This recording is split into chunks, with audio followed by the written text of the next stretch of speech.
everyone.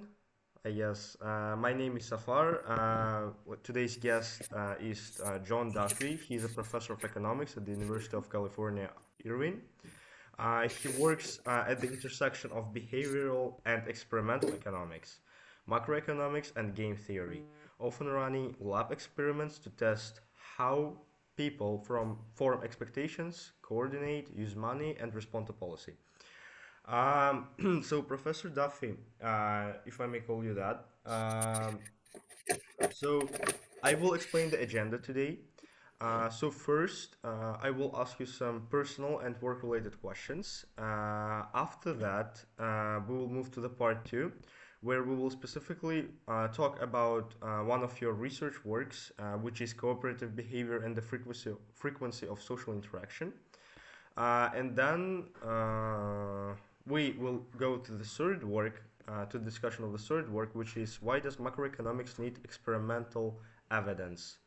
So I guess we're ready to kick off. One more time, it's very nice to meet you, and I really do appreciate that you joined today. Thanks. Oh, thank you for having me. It's Sure. great to be on your podcast, Jafar. Thanks a lot. So my first question would be, what first drew you to the field of economics?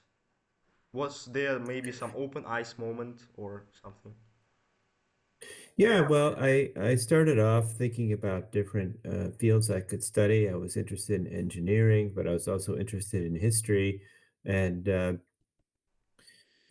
I took an economics course, and what I liked most about it was that economists seem to be trying to explain everything, the world as we saw it and observed it and lived in it. And I just found that really interesting. So that's what got me going. Uh-huh, great. So our listeners hear the word models a lot. A plain Mhm. explanation will anchor the conversation. So how would you explain a macroeconomic model to a simple person? What it is, Yeah. what goes in, and what do we hope to get out? Yeah. Well, I'd say a model is like a structured story. Uh, the characters are first introduced, and these could be households, firms, banks, or governments, each with clear goals like earning income, saving for the future, maximizing profits. And we set up rules about how these actors behave, and then we let them interact. And the outcome of the interaction is what economists call an equilibrium. And so once we have that, we can poke at the system, say, introduce a new tax or a pandemic shock, and see how the equilibrium shifts. The point isn't that the story is perfect, but it gives us a disciplined way to explain or challenge how the real economy works. You could think of it as a kind of flight simulator for the economy, not the real thing, but a safe way to test how pilots or policymakers might respond to turbulence. Mm-hmm. Thanks a lot. So teaching is a big part of your work.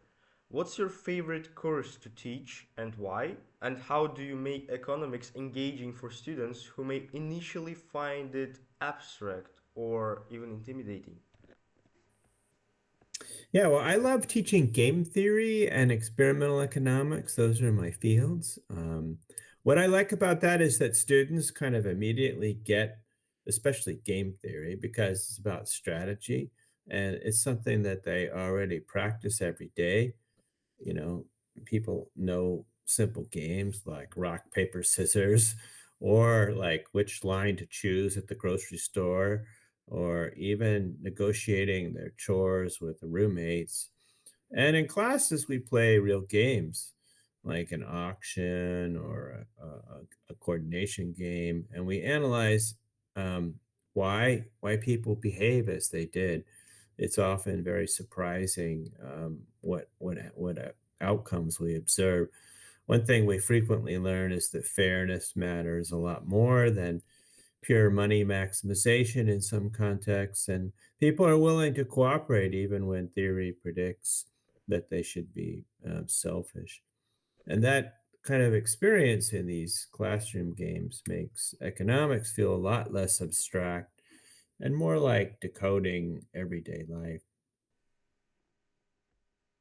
Mm-hmm. Thanks a lot. So big papers can take years of your time, and your motivation often shrinks over time. So what do you Mhm. do when a project just stalls? It doesn't go further, and do you change the question, change the data, change the team, maybe change your schedule? And what would you expect? Like, what would you recommend people do in such situations? Yeah, well, I think that some projects do take a long time. Sometimes when you start asking the question evolves in ways that you didn't anticipate. I've had some situations where I've had to change the focus. But what I don't do is I don't change data, and I usually don't change the research team. What we try to do is rephrase the question that we're asking and try to make it something that people will find more interesting. I can I can give you an example. I had a project where I was paired with a public health professor. It's kind of interdisciplinary project where we had a dean at our school that wanted to foster such cross-discipline research, and he had a group of people who were uh, vaccine refusers. People who refused vaccines either for themselves or for their children. There were two groups: women who had refused vaccines for their children, measles and mumps, and then there was another group of much older people who refused influenza vaccinations. That's for the flu, right? And he was interested in why. And I, from experimental economics, knew about methods for assessing risk. And so we use some risk elicitations. These are questions where people basically make a choice between pairs of lotteries, and they're a means of assessing people's attitudes towards risk. And I kind of had a vague notion that vaccine refusers might be very risk averse relative to other people. So we did a study where we looked at the risk preferences of moms who had vaccinated their children and the moms who had refused, the refusers, and also the older people who had um, gotten vaccinated against the influenza and those who had refused. And so we had those pairs of samples. And to my dismay, we found there was no difference in the risk attitudes of the vaccine refusers or acceptors. So that was really surprising. In fact, in retrospect, it was not a very well formed hypothesis, I would say. The the refusers, you might think that they're very risk averse on the one hand. On the other hand, you might think, well, they're risk loving. So the data was quite noisy.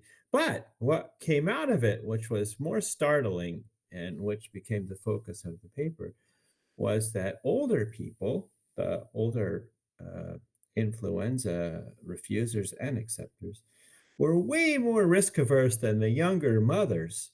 The mothers were in their 30s and the elderly people were in their 70s. And so the paper became about differences in risk preferences between old and younger adults. And it's one of my more cited papers. And we're honest about this evolution uh, of the subject in the paper, but really it's more that older people are much more risk averse. And this is something that's surprising, at least to some economists, because we tend to think of risk preferences as being stable over the life cycle. And in fact, they appear not to be. Mm-hmm. Got it. Thanks. So many high school and undergraduate listeners want to do some impactful economics, let's say do some projects, take some initiatives, make some calls. And if you had to design a self-training plan for a young researcher or a young activist in economics, what skills, like readings, mini projects, overall, what would you include to do to the student and why? To engage in the Yeah, school. yeah, I would say, start small, volunteer on a professor's project, and don't expect to be paid, but be upfront about what you can contribute, whether it's cleaning data, doing a literature review, or computer coding. That's very valuable. So build skills in statistical software like R or Python, because those will serve you anywhere.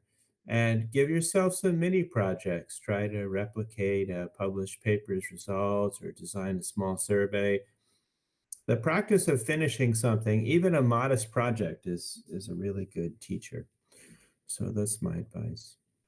Mm-hmm. Thanks a lot. So looking forward to the future, what big question in economics excites you the most, and what keeps you curious? Yeah. Well, I'm currently very interested in the future of money and whether central bank digital currencies or private cryptocurrencies will reshape how we pay for things.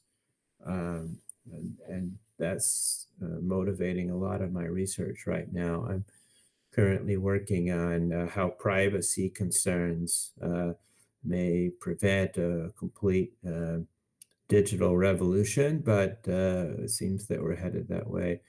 I'm also interested in artificial intelligence and how that will impact labor markets. Will it substitute for workers or will it complement them? And a further question I've been puzzling over is how we can get people to think in non-zero sum terms. This seems to underlie a lot of the populism that's going on around the world now. Is people don't understand that not everything has to be my gain is your loss or your gain is my loss, but that we can have a larger pie and the pie can grow and we can all benefit. So I suppose that's a matter of improving economic education about how we can all be better off. So those are the questions that I'm interested in right now.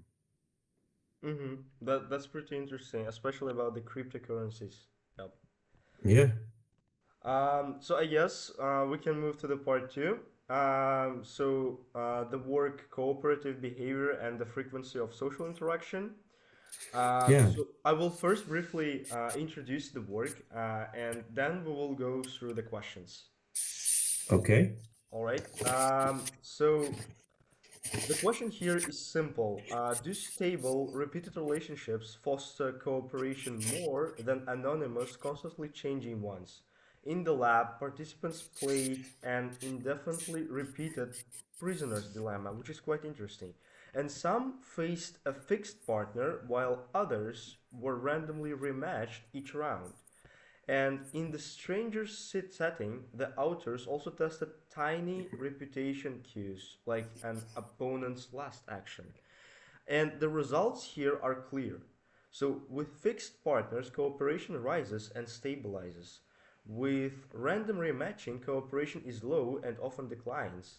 And light reputation signals do not fix it. When protocols switch, cooperation collapses, going to strangers, and jumps when returning to fixed pairs. The takeaway here is that stable, repeat interaction matters far more than weak reputation for sustaining cooperation. I guess we can move to the questions. But I would briefly explain what the prisoner's dilemma is to the audience. So, in the classic scenario, two suspects are interrogated separately. If one confesses, it means defects, while the other stays silent, which means cooperates. The confessor, who said everything, goes free, and the silent one gets a long sentence. If both confess, they both receive a moderate sentence. However, if they both remain silent, they both get a light sentence, which is the best case outcome, of course. The dilemma is that each prisoner has an incentive to defect regardless of what the other does, leading to a mutually damaging result when both confess. So, dear professor, sorry for such a long introduction, honestly. But yeah, the prisoner's dilemma, which is one of the theories, which is a part of game theory, is quite interesting, and I guess we can move to the questions. So, what first motivated you to study how the frequency of social interaction shapes cooperation?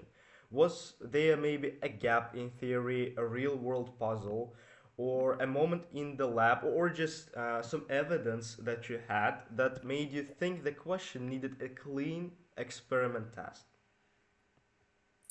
Yeah, that's a good question.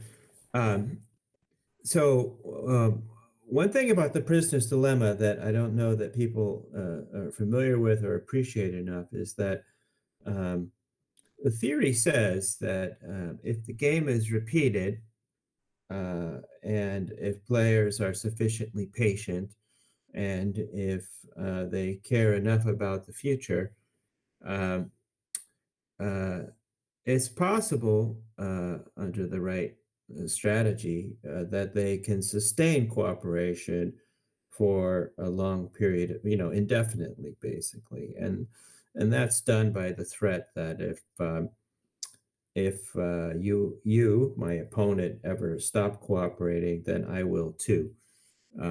This basic logic underlies all kinds of relationships that we see in the real world, either business or personal.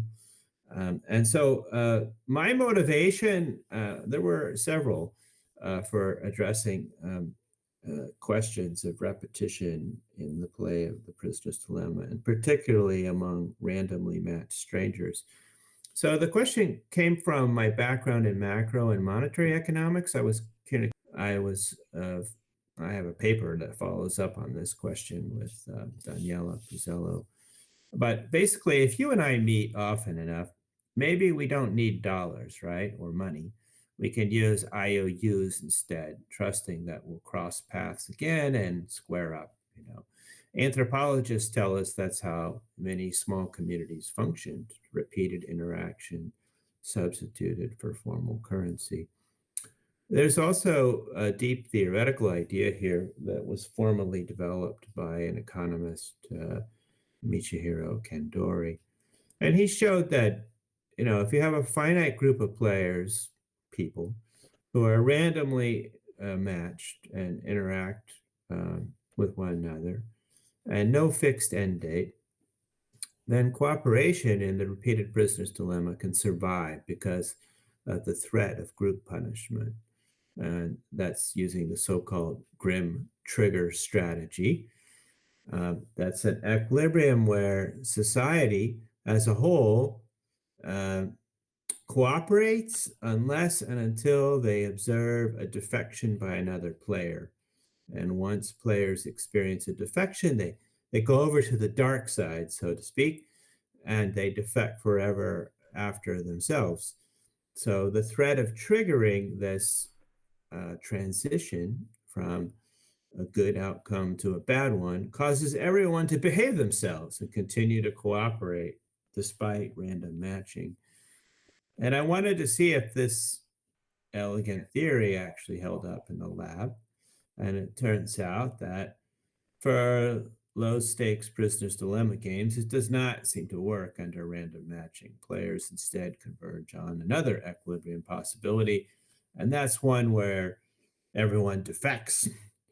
But under fixed matches, if you and me are matched and we repeatedly are paired to play the game, and we know that we're in the same match, but we don't know when the game will end, then over time we do learn to cooperate by the threat that if we don't, we would revert to the defect outcome. So that's the motivation. A third one was methodological. Experimental economists were often criticized for using random rematching as a means to make it difficult for cooperation to emerge, and so we were wondering if we would see a difference if we matched people in pairs versus randomly, and we found a very big difference. So to me, that was important to establish, and it's the results been replicated by others and ever since, and seems to be quite robust. Mm-hmm. Got it. So my next question would be when you switched from fixed pairs to being randomly matched with strangers, cooperation dropped quickly. What does that tell us about how fragile cooperation is? And is there any practical way to keep it going during such a switch? So, for example, by showing recent behavior, keeping pairs together for a bit longer, or using maybe simple ratings? Hmm. Yeah, it's true that when we switched from fixed matches to random, there's a big drop that's immediate and dramatic in cooperation. It shows how fragile cooperation is when you don't expect to see the same person again. Uh, we tried some light fixes showing uh, the people's last moves, whether they cooperated or defected. I experimented also with adding what I call gossip, but you could call third party ratings. Neither really worked very well. What does work is some kind of money or token object. If you think of money as society's memory device, a dollar or a euro, a franc, a shekel, that says that I did some work or gave up something in the past, so you can trust me today.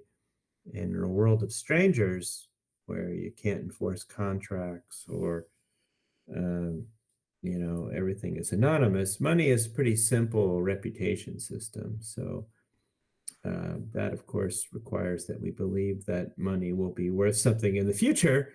But that's a device. Rating systems are also possible for sustaining uh, good outcomes, but as we all know, like money, ratings can be corrupted by people faking the ratings. so, so that's a device as well. But once you get to large, anonymous, random matching, cooperation is difficult to sustain without some kind of external devices like ratings or money. Mm-hmm. Thanks a lot.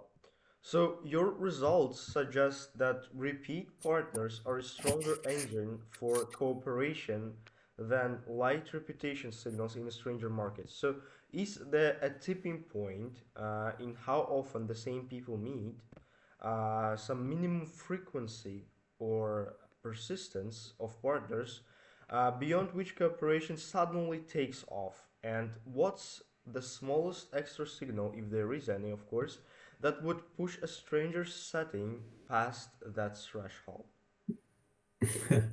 Well, that's a fascinating question.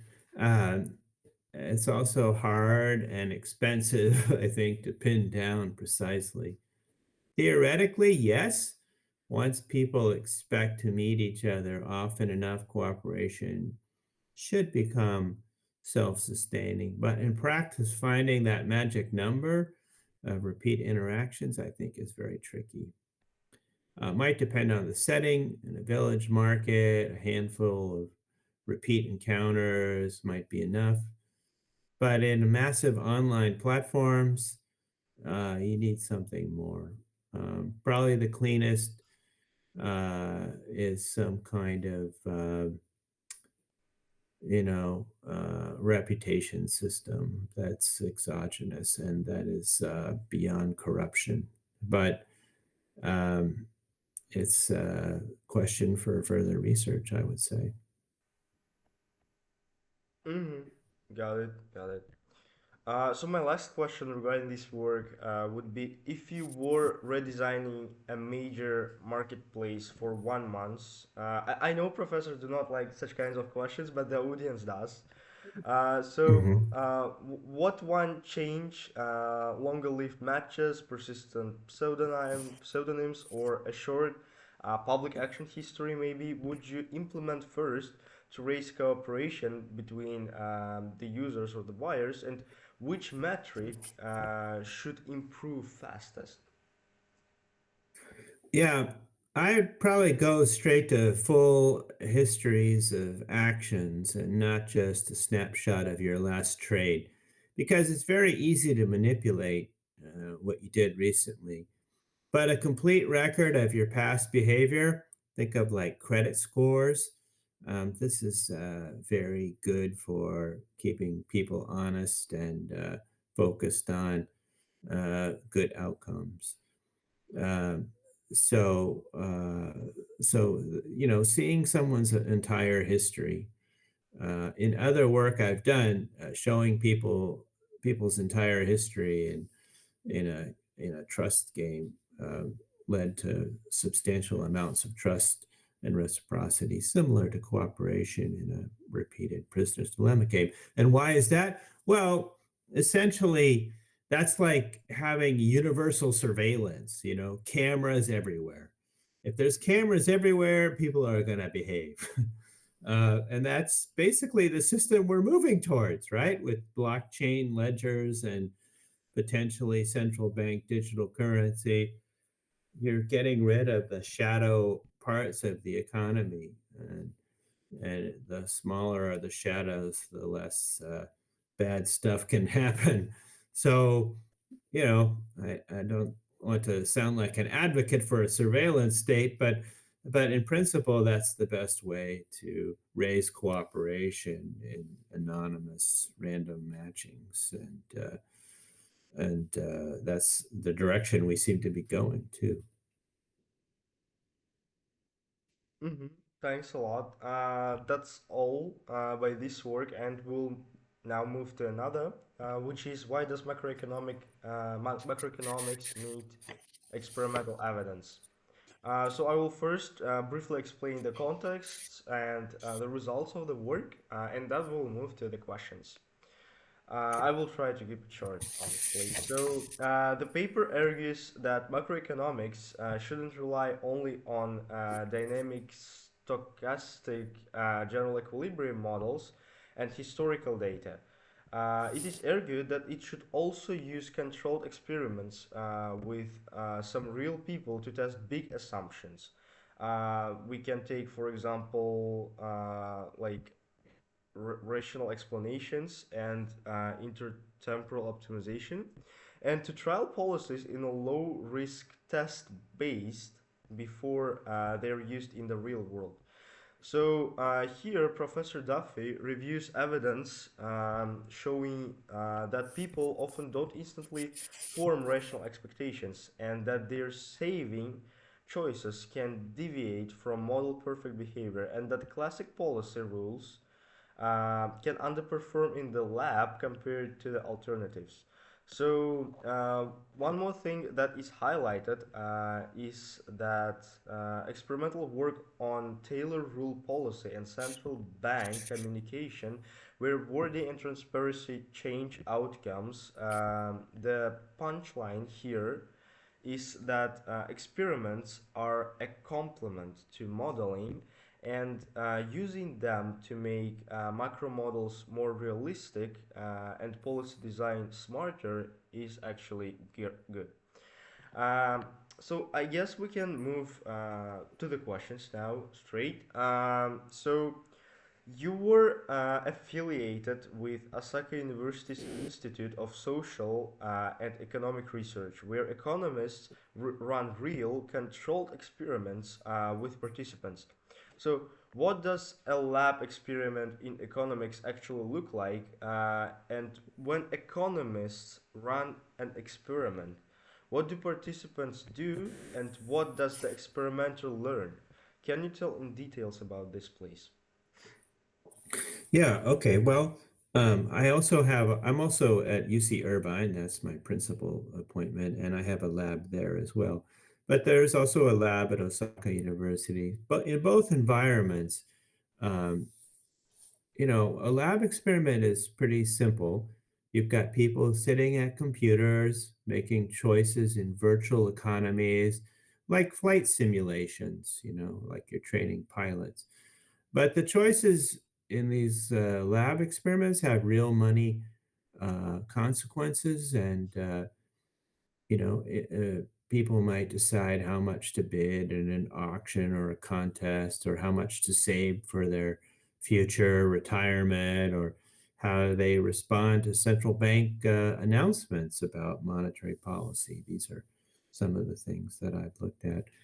And the earnings they take home depend directly on the decisions they make. So the incentives and the trade-offs they face are quite real, or they, mimic the incentives that they face in real world settings. Of course, the payments are small, but still we can learn a lot.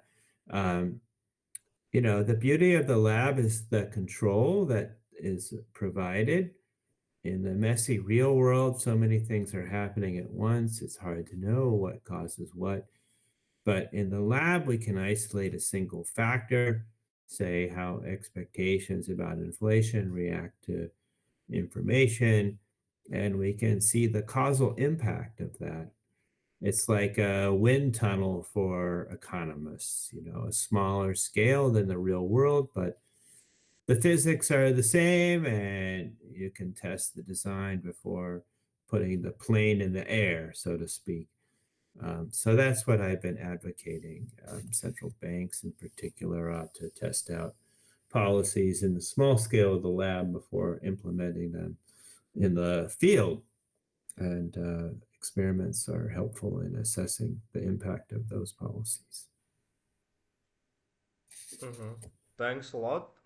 So my next question would be, how does evidence from a lab experiment become real world policy? And could you walk us through the usual journey from choosing a policy question, designing and running the experiment, validating the findings, and engaging policymakers, and then scaling as well? And please, if you could point out the common bottlenecks along the way. Okay, well, it's usually a long journey. Starts with some policy puzzle. So, for example, with co-author Frank Heinemann, we asked how can central banks keep expectations about prices or inflation very well anchored. What that means is that people consistently expect the same prices or inflation rates. And that matters because if people expect high inflation, they spend faster and they demand higher wages, and inflation becomes a kind of self fulfilling prophecy. So, in the lab, we tested tools that real central bankers use. For example, being very transparent about their goals, or about the economy, or about non binding announcements, what we call cheap talk about policy targets. And what we found was that transparency alone doesn't do very much, and promises worked only for a short while, as the central bank had a conflicting but real world objective, trade off between higher inflation and lower unemployment. The only device that really kept inflation stable was commitment, where the central bank credibly locked itself into a policy course. And that was easy to test in the lab, where we could enforce the commitment. but it's actually hard to implement in the real world. We showed that there is a real welfare loss from a discretionary policy regime like the one that we live in. And what we learned from this is that policymakers want to be as credible as they possibly can. And in a discretionary world, this is not so easy. Um, it's not clear that the lab lesson here would scale up, but how to scale it up is a job for future research.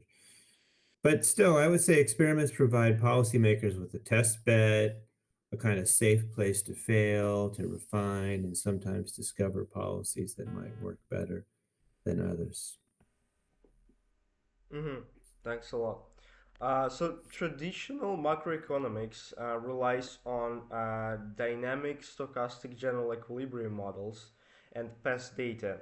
And the interesting part for me is that some models rest on assumptions about human behavior and history, is which are messy and hard to interpret. And the experiments let us test those assumptions directly. So here I'm asking for some examples. What are some important behaviors that experiments uncover clearly, and which models or historical data usually blur, usually make unclear? Well, I think one thing that I've found, and I think that's very important, is that there's tremendous amount of heterogeneity in expectations. So macro models usually assume that everyone is perfectly rational and forward looking, but when we run experiments, we see something quite different. Some people are very highly rational and forward looking. Other people are adaptive. They looked at what happened in the recent past and projected forward. Other people see trends everywhere. Okay, they see there's an increase in the rates of inflation or interest rates or stock market performance, and they chase these trends. Um, so there's a mix of expectations out there, and this mix matters enormously uh, in stock markets. For example, a few trend chasers can drive asset price bubbles. And in monetary policy experiments, naive forecasters who think today will be like tomorrow can cause and lots of inertia and things to slowly respond only slowly to policy changes. So what we find is that real people don't all think the same way. I mean, that's probably not surprising, but ignoring that heterogeneity leads to models that look very elegant but don't match reality. And I think that's the major takeaway I've gotten from doing experimental research. Mhm. Thanks a lot. So my last question about the work would be pretty interesting for me because in the future, hopefully, I will be majoring in behavioral economics. So many big outcomes like inflation or recessions depend on what people expect will happen next. And if like some examples will be if businesses expect higher demand, they hire. If households expect higher prices, they spend sooner. And in simple terms, how do you think expectations move prices, wages, and spending in practice? Okay, well, in simple terms, you could think of expectations as like the economy's steering wheel. Okay, if households expect prices to rise, they rush to spend, which itself pushes prices up. If businesses expect more demand, they hire now, and that kind of turns the expectation into reality. But the effect depends on the type of market. Okay, and then I like to make a distinction between markets with positive feedback and markets with more negative feedback. So let's take stock markets. Those are typically positive feedback systems. You get optimism where people think the price is going to go up, and so people buy. And if enough people do this, um, you get a kind of self-fulfilling prophecy. Prices actually go up because why? People are enthusiastic. They expect prices will rise. They pile their money into the stocks, and the prices rise.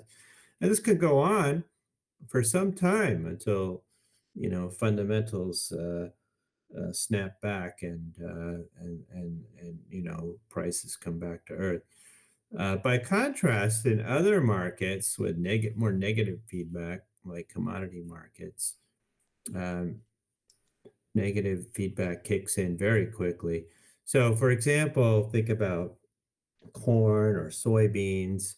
If those prices are currently high, right, these are commodities, farmers plant more corn or more soybeans. Of course, by harvest time, the supply glut causes prices to collapse and sometimes bankrupting them, the same people who expanded. So that's a case where got to be careful about your expectations, and the feedback is much more abrupt than in systems with more positive feedback. And then there are, of course, shocks, pandemics, wars, tariffs that can upset even the most careful expectations. But across these settings, expectations are central to economics. In my own experiments, they're often the only input that the participants are providing, uh, those expectations. And yet, those beliefs alone often drive the entire economic outcome. So, a very important role expectations play. Mm-hmm. Yep, got it. Professor Duffy, thanks a lot. That was all by the script. In the interview, you said that it's good for students and young potential economists to kind of collaborate and volunteer with professors. I would be straight here. Are there any possibilities to somehow work or collaborate with you for me?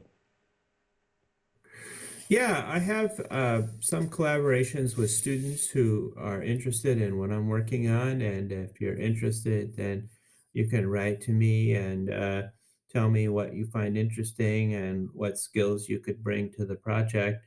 I don't have money to pay Yeah. people for this kind of work, but the idea is that you would learn by doing and enhance your prospects for continuing your education. And many other professors have uh, the same practice. Mm-hmm. That's how we can do research at the high level we do is by the help of many people. Mm-hmm. Got it. Got it. Sure, I will write you. Sure. Professor Duffy, I would also ask for some feedbacks about the podcast. Did you like the questions? I'm really sorry that Abe was not here today. As I said, he has some condition. What did you like? What did you dislike? I'm open for criticism. Well, I think that the questions were all pretty well posed. I spent some time thinking about them before the talk today. I thought it was a good reading of what I've done, and made me reflect a little bit myself on what I'm doing, and uh, and the motivations for that work. So I was impressed with your podcast questions. Thanks a lot for the compliments, Professor Duffy. Um, I would say thank you for your professionalism in the field. It was extremely interesting to talk with you. We will probably post the podcast tomorrow. I will send you the link then. Thanks a lot one more time for your contribution. I do, and with Abe, do appreciate that. Thanks a lot for your time. Yes, that's all by me. Thank you very much for having me. I Sure, really appreciated the opportunity to chat with you. sure. Thanks a Okay. lot one more time, Professor. Goodbye. Okay. Bye.